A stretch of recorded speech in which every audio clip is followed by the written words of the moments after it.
So you know what? Hey, I like stores where the price of everything is zero. That'd be a pretty amazing thing. Not very good for the stores, not very good for the community. Not at all. But this prosecutor says there is no shoplifting. Now, if you want to steal a bunch of stuff, this is your person. Ted Cruz told the viewers to read the documents for themselves, and then he read the list out loud here, guys. Trespass, shoplifting, larceny, breaking and entering. And according to Cruz, the policy said they should not be prosecuted. See, I'll tell you, in Texas, it is still, I believe, a crime. Senator Cornyn may be able to confirm it, to carry wire cutters in your pocket unless they protrude 3 inches or more. Now, that actually goes back to the days of cattle rustling. If you had a prosecutor who says, all right, we're not going to have an aggressive wire cutter in the pocket carry. We're talking about like ghost laws. Prosecution unit. I'd be good with that.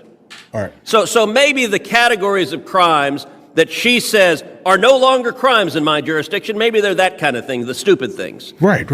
Well, let's start. What's the first one on the list? Chewing gum on Sundays. Okay, I want everyone to think about this. And by the way, what's interesting is this is not just in red states. I want the people of Delaware to think about this. The people of Connecticut, the people of Hawaii, the people of California or Georgia. Do you want laws against trespass enforced in your community? Well, according to this individual that the Democrats want to make the top federal prosecutor of the state of Massachusetts, trespass is no longer against the law. Someone comes into your house, onto your property, no biggie, ain't a crime anymore. All right, what else isn't a crime? Shoplifting. You know, all of us have seen the videos. Right, snatch and grabs. I think exclusively in Democratic cities. Mostly, yeah. Of shoplifters brazenly breaking into stores and stealing and running out. And why do they do it? They do it, for example, in San Francisco, because you have a prosecutor there who won't prosecute them. Mm-hmm. So you know what? Hey, I like stores where the price of everything is zero. That'd be a pretty amazing thing. Not very good for the stores, not very good for the community. Not at all. But this prosecutor says there is no shoplifting. Now, if you want to steal a bunch of stuff, this is your person. If you're actually a small business owner, if you'd like to not have it open season on people breaking into your store and stealing everything in it, that might concern you. What else? Larceny. Larceny's not a crime. Remember that she said these should always be declined to be prosecuted. Larceny's on the list. What else is on the list? Disorderly conduct disturbing the police. So let me ask you, and the amazing thing is, even in blue states, in Minnesota, I promise you there are a lot of moms that are not eager to discover that if someone is drunk and screaming and trespassing on their front lawn and urinating and defecating on their front lawn in front of their children and cursing at their kids, that, hey, according to the Democrats, not a crime, won't be prosecuted, and by the way, when that person comes back to your front lawn tomorrow and does it again, it's not a crime tomorrow either. Remember, always decline to prosecute it. So disorderly conduct is apparently not a crime. What else? Receiving stolen property. So it's good news. At least she's analytically complete. Right. The shoplifters can steal everything in the store. And then sell it legally. They can take it to the fence, and the fence can then take everything in the store. Mm-hmm. Right.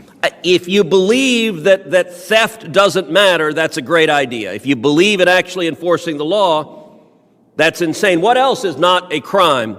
Bro, keep going. Under the lawless administration of this supposed district attorney, driving with a suspended license. Well, listen, that sounds pretty mild. I mean, a suspended license, that's a technical thing, right? What's the most common area typically where people lose their license? For driving drunk. Where do you get your license suspended? When you drive drunk. So if driving with a suspended license is not a crime, then apparently it is open season for people who have had their license suspended because they're repeat drunks, because they endanger the safety of innocent people, of children. They get in a car and drive, they get pulled over, you don't have a license. Hey, no problem, keep on driving. Let us know when you kill someone when you're drunk next time. What else is not a crime, according to this radical? This is clown world. B&E, which all of us who watch Law and Order knows that stands for breaking and entering, into a vacant property to sleep or escape the cold. Okay, That sounds kind of reasonable. All right, a vacant lot, it's cold, you're going there. All right, that Yeah, but you're opening up the literal grounds here for squatters to just literally infest your area. actually on the list. You can understand the reasoning. If it's cold, you're breaking into a vacant lot. It's vacant. There's not anyone there to be hurt. You can understand that one. To a certain extent. And at least she has the good sense to say it's got to be vacant, because that way no innocent people will be hurt, right? Well, what's the next one on the list? Okay. B&E into a non-vacant property to sleep or escape the cold. Well, what's a non-vacant property? Like, I don't know, your home? Your house. So apparently what she's saying is if it's cold outside, it is no longer a crime for somebody to break into your home, so they can trespass on your property. They can break into your home. They can commit larceny. Take your stuff. And apparently sleep in your living room. Right. Now, I want each of you to imagine, look, there's an element of how would you answer one of your constituents if someone is doing this?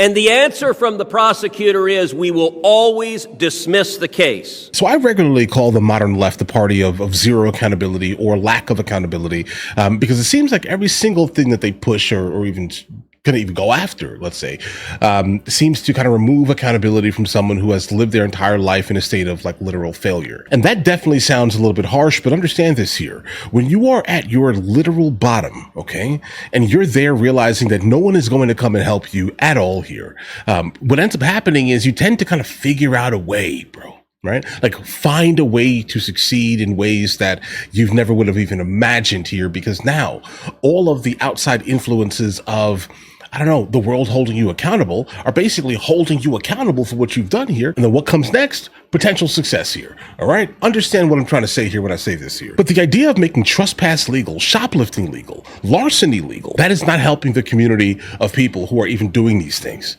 Okay. You're just removing accountability from their actions. That's it here. So let's talk about the business end of this here. If you ran a business in an area specifically, right? And you know that area tends to be moderately high crime, but you're still running a business because you're turning a profit still. And then once your profits start to go away here, you're going to pull that location out of that location. And this is how some of these super impoverished areas become blighted over time. Over 20 years, how a whole city dies because it's just full of crime here. And the people that are still there are basically just pilfering consistently. Not everyone here, but a good amount of them, too many of them specifically, are pilfering from like the last grocery store in the area. What happens when that grocery store leaves, guys? And so a couple of years ago, I think Target decided to basically leave an area in Chicago kind of because of this specific reason. And understand this here. People were getting their medicine from these locations. They were getting their groceries from this locations. So instead of making the laws stricter in certain areas, you want to kind of soften them to the point where the businesses are like, I don't want to stay here any longer. You basically said, if it's cold outside, they're allowed to break into my establishment and sleep on my mattress display and then eat all of the food and then wake up and leave. It's fine. Let them do that. Listen, I understand the humanitarian aspect of what that statement is. It's like someone walks into Walmart, steals a piece of bread. All right. You are definitely stealing. It is not a good thing. I would have rather you personally, I don't know, take your pride away for a second and start asking people as they're walking into the door or something, hey, listen, I'm starving. You know, I don't want money. Just give me like a piece of bread if you can. I'd rather that. But I understand pride, for the most part, has the ability to kind of put people in positions where they really shouldn't have been if they could have just asked for something. But where you lose me immediately is when you then say shoplifting is now legal for the most part here. And then in the same breath, you're saying the idea of holding stolen property is also now not a crime. Yeah, guys, that's just, you just hate the law. Okay, that's why I call that party specifically the lack of accountability party. That's it here, bro. Listen, you guys all have an absolutely amazing day. If you guys are new here, please like and subscribe. But in the meantime, guys, I'll go ahead and catch you guys later.